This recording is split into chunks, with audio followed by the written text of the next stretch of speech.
नमस्कार, आप देख रहे हैं हमारे चैनल का डिजिटल प्लेटफॉर्म और मैं हूं आपके साथ समीका राठौर। दिल्ली में प्रदूषण का स्तर हर वर्ष बढ़ता जाता है जब भी दिवाली और ठंड का मौसम आता है और उसके बाद से ही लोगों को सांस लेने में दिक्कतों का सामना होता है और तमाम स्किन प्रॉब्लम्स, रैशेस, आंखों में जलन जैसी समस्याएं लोगों को होती है।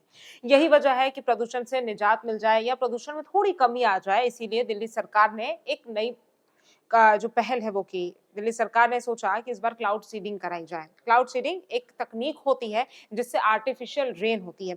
आगे आने वाले वीडियो में हम आपको बताएंगे कि आखिर किस तरह से ये क्लाउड सीडिंग की प्रक्रिया होती है, किस तरह से क्लाउड सीडिंग को कराया जाता है और आखिर क्या ऐसा कारण रहा कि जब क्लाउड सीडिंग दिल्ली में कराई गई तो वो बेनतीजा रही। और इस पर विपक्ष के नेताओं के बयान भी सामने आ रहे हैं। सवाल पूछ रहे हैं कि आखिर इतनी बड़ी-बड़ी बातें जब सरकार की तरफ से की गई, इतने बड़े-बड़े दावे किए गए, क्लाउड सीडिंग की बातें कही गई, तो फिर ये विफल क्यों रही?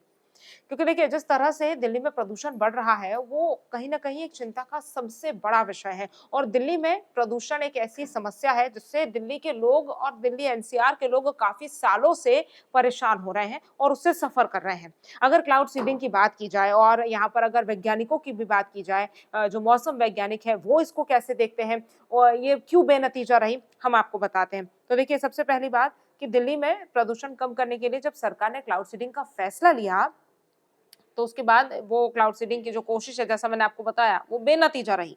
उसके बाद अक्षय देवराम का कहना है जो कि एक मौसम वैज्ञानिक है, उन्होंने कहा कि फिलहाल मौसम की स्थिति इसके लिए अनुकूल नहीं है क्योंकि देखिए जब भी आप मौसम में किसी तरह की क्लाउड सीडिंग जैसी प्रोसेस को करते हैं तो कहीं न कहीं उसमें आपको मौसम, एटमॉस्फेयर और उस इलाके के बारे में बहुत अच्छे से जानकारी होना और उसका मुआयना करना और फिर उसके हिसाब से उसमें किसी तरह का चेंज लाना टेम्परेरीली या परमानेंटली मुश्किल होता है।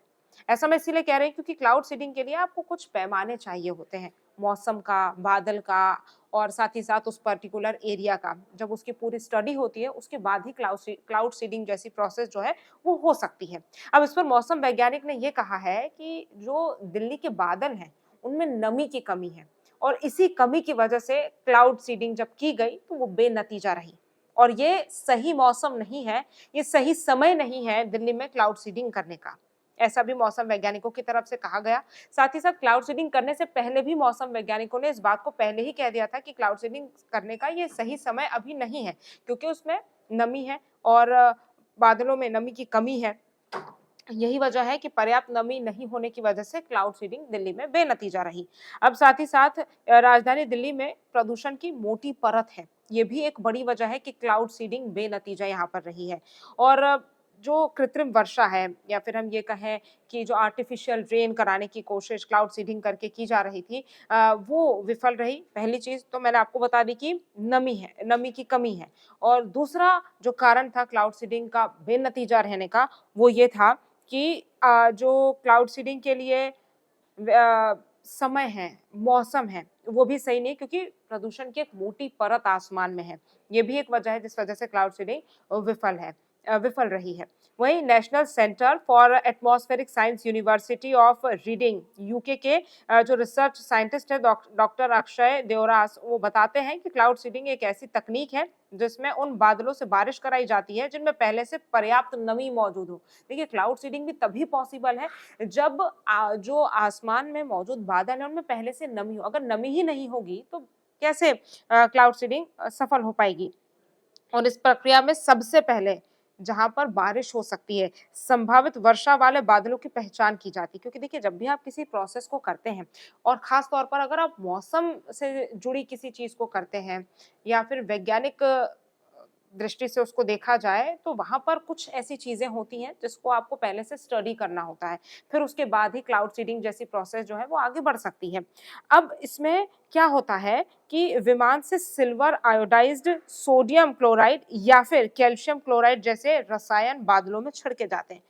कैसे छिड़के जाते हैं? तो देखिए जल वाष्प छोटे-छोटे बूंदों में संगीन होकर वर्षा बन सके इसीलिए इनको ये जो केमिकल्स हैं इनको बादलों के ऊपर छिड़काव इनका किया जाता है जिससे वहाँ पर केमिकल रिएक्शन होने के बाद वहाँ पर आर्टिफिशियल रेन हो सके। क्योंकि देखिए जब नॉर्मली बारिश होती है जो नेचुरल प्रोसेस है बारिश होने का, वहाँ पर तो आपको कुछ करने की ज़रूरत नहीं है। वहाँ पे तो बादल बनते हैं और उसके बाद बारिश के बादल छाते हैं और फिर बारिश हो जाती है। वो एक नॉर्मल प्रोसेस है, वो एक नेचुरल प्रोसेस है। लेकिन जब आप आर्टिफिशियल रेन करवाते हैं, जब आप कृत्रिम वर्षा की बात करते हैं, तो वहाँ पर कुछ केमिकल्स का छिड़काव आपको करना होता है और यही वो केमिकल्स हैं जिनका मैंने आपको अभी नाम लेकर बताया।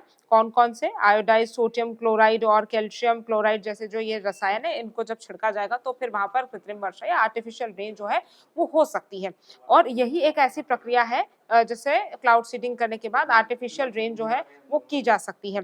अब दूसरी बड़ी बात यहाँ पर ये है समझने वाली कि आखिर ये प्रक्रिया सफल कब होती है? ये भी एक बड़ा सवाल है क्योंकि देखिए जब ये बेनतीजा दिल्ली में रही है तो सवाल ये भी उठता है कि भई अगर इसको सफल करना है क्लाउड सीडिंग, कृत्रिम वर्षा, आर्टिफिशियल रेन हो, इसके लिए क्या होना चाहिए? कैसी परिस्थितियाँ होनी चाहिए? वो आपको हम बताते हैं। तो देखिए डॉक्टर साहब भी बताते हैं, डॉक्टर देवराज जिनका ज़िक्र हम कर रहे हैं बार-बार, वो ये कहते हैं कि क्लाउड सीडिंग जो है वो 3 प्रकार के बादलों में की जा सकती है। पहला, जब ज़मीन के पास गर्म बादल हो। दूसरा, जब गहराई वाले बादल जो तूफ़ानी बादलों में बदल सकते हों और तीसरा, जब ऊँचाई पर ठंडे बादल मौजूद हों। लेकिन ये 3 असरदार और ये 3 तो कंडीशन है कि अगर ये 3 में से कोई कंडीशन होगी तो क्लाउड सीडिंग आपकी सफल होगी। लेकिन उसमें एक और बात और वो कहते हैं कि ये असरदार तब होती है जब वायुमंडल में पर्याप्त नमी और बादल में वर्टिकल डेवलपमेंट हो। जब बादल में वर्टिकल डेवलपमेंट होगा और आसमान में नमी होगी, तभी ये हो सकता है, अदरवाइज़ ये नहीं हो सकता है। तो उन्होंने बताया कि कौन-कौन सी 3 कंडीशन होनी चाहिए और जब ये तीनों कंडीशन होगी, तभी आपकी आर्टिफ़िशियल रेन या कृत्रिम वर्षा सफल हो सकती है। उसके बाद आप ये भी जान लीजिए कि अभी दिल्ली में जब ये कृत्रिम वर्षा करवाने की कोशिश की गई, तो हालात सही क्यों नहीं थे, वो भी बताया गया है।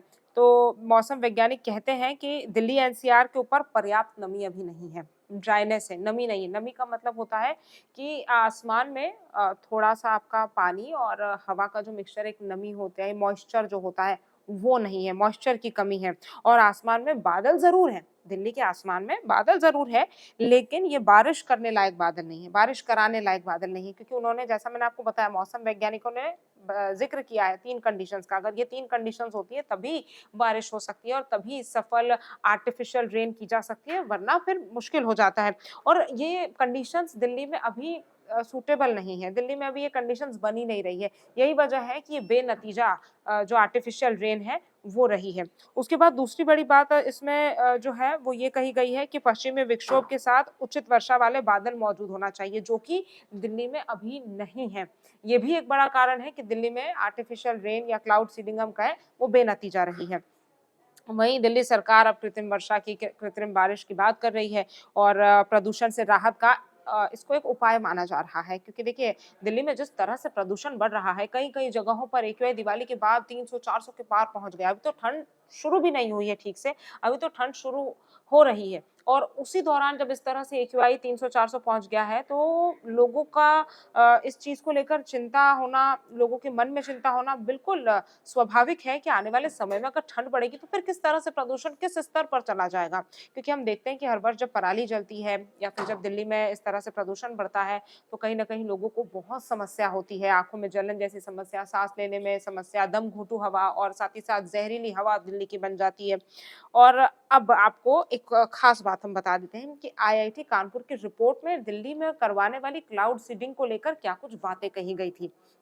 देखिए, क्लाउड सीडिंग पर आईआईटी कानपुर की रिपोर्ट में जो जानकारी मिली है, वो यही है, उनकी एक रिपोर्ट में यही कहा गया है कि मौसम की स्थिति पूरी तरह से अनुकूल नहीं थी, लेकिन उसके बावजूद भी क्लाउड सीडिंग दिल्ली में कराई जा रही थी और फिर भी 2 बार क्लाउड सीडिंग की गई और रिपोर्ट में ये भी कहा गया कि बाहरी एजेंसियों के अनुमान थे कि 27 अक्टूबर दोपहर से 29 अक्टूबर दोपहर तक समय जो है क्लाउड सीडिंग के लिए कुछ हद तक अनुकूल बताया था क्योंकि जैसा मैंने आपको बताया कि क्लाउड सीडिंग जैसी जब प्रोसेस होती है तो उसके लिए पूरी स्टडी की जाती है, एक्यूरेट टाइम, डेट और प्लेस निकाला जाता है और यही वजह है कि जो आउटर कंट्रीज के मौसम वैज्ञानिक थे या उनकी जो रिपोर्ट्स थे उसके मुताबिक ये कहा गया था कि भाई 27 अक्टूबर दोपहर से लेकर 29 अक्टूबर दोपहर तक आप क्लाउड सीडिंग करिए तो कुछ हद तक जो कंडीशंस हैं वो कुछ परसेंट कंडीशंस जो है वो अनुकूल बन रही है। लेकिन आईएमडी और अन्य एजेंसियों की अगर बात की जाए तो उन्होंने बताया कि सिर्फ 10 से 15% तक ही जो है वैज्ञानिकों के अनुसार क्लाउड सीडिंग के लिए यहाँ पे कंडीशन क्रिएट हो रही है। क्योंकि देखिए कितना 100% में से सिर्फ 10 से 15% ही है कि यहाँ पे क्लाउड सीडिंग सफल हो सकती है, क्योंकि कंडीशंस ही वैसी बन रही थी। जैसा मैंने आपको शुरुआत में बताया कि किस तरह की कंडीशंस जो हैं वो होनी चाहिए थी, और जब इस तरह की कंडीशंस क्रिएट होती हैं तभी क्लाउड सीडिंग सफल हो सकता है।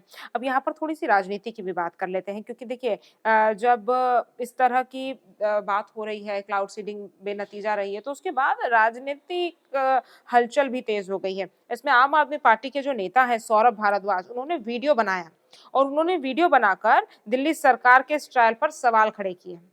विपक्ष का तो काम ही है, अगर सरकार किसी काम में विफल होती है तो विपक्ष तो तैयार रहता है सवाल खड़े करने के लिए, चाहे फिर सत्ता में कोई भी हो।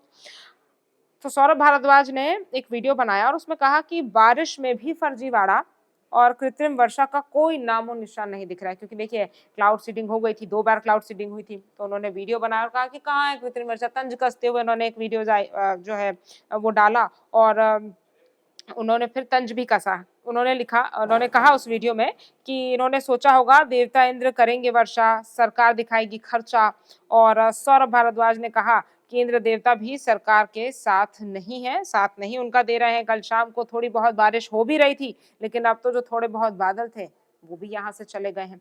तो देखिए सौरभ भारद्वाज भी जो है वो के जो राज्य सरकार है, जो दिल्ली सरकार है, उस पे सवाल खड़ा करते हुए नज़र आ रहे हैं, क्योंकि देखिए सरकार की तरफ से तो बार-बार यही कहा जा रहा था कि अब हम क्लाउड सीडिंग करेंगे, और लोग भी दिल्ली के जो लोग हैं वो भी बड़ी आशा के साथ, बड़े आस के साथ देख रहे थे कि कुछ ऐसा हो, दिल्ली में बारिश हो, दिल्ली में वर्षा हो और कृत्रिम वर्षा से कुछ तो राहत मिले, क्योंकि हमने देखा कि सुबह के समय में धुंध ही धुंध दिल्ली के आसमान में देखने को मिलती है। इंडिया गेट का इलाका हो, नई दिल्ली का इलाका हो या फिर ईस्ट दिल्ली का इलाका हो, कई ऐसे इलाके हैं दिल्ली के जहाँ पर बहुत ज़्यादा दिवाली के बाद प्रदूषण का जो स्तर है वो बढ़ गया था। जहाँ भक्ति है हर शब्द में, कथाओं में छुपे हैं दिव्य रहस्य और ज्योतिष देता है जीवन को दिशा। धर्म से जुड़ी हर बातों को जानने के लिए हमारे चैनल स्तुति को सब्सक्राइब करें। चैनल पर जाने के लिए इस लिंक पर क्लिक करें।